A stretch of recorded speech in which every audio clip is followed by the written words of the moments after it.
Why did Jesus use dirty Jewish washing pots for his very first miracle instead of just creating wine out of thin air? It sounds bizarre, but the hidden meaning behind the stone water pots in John chapter 2 destroys modern religious legalism. At the wedding in Cana, the wine ran out. This was a massive social and financial disaster in the ancient world that would ruin the groom's family, both legally and socially.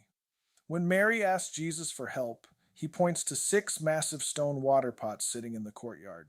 Together, these pots held up to 180 gallons of liquid, but they weren't for drinking.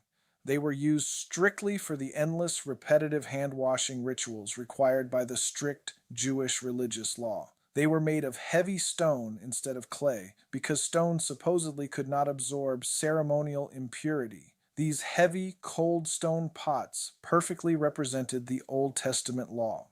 The law could point out your dirt, and it could prescribe endless outward washings, but it was completely incapable of creating internal joy.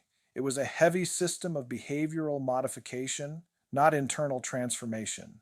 So Jesus does something brilliant. He commands the servants to fill those exact pots with water. And the text gives us a crucial detail. They filled them to the very brim.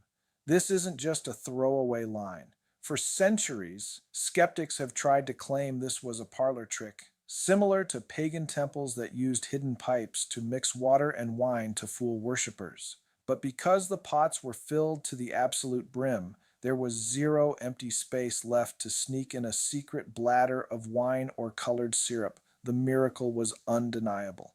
Jesus took the heavy, empty vessels of religious law, filled them to the limit to show he perfectly fulfilled the law, and instantly transformed the water into the absolute best wine. But here is the massive question. If Jesus was offering this joyful earthly kingdom to the nation of Israel, why didn't the kingdom come? And what does this transition from the heavy stone pots of religion to the new wine of grace mean for you today? Click the related video link on screen to watch our full deep dive into John chapter 2 and discover how this changes everything you know about grace.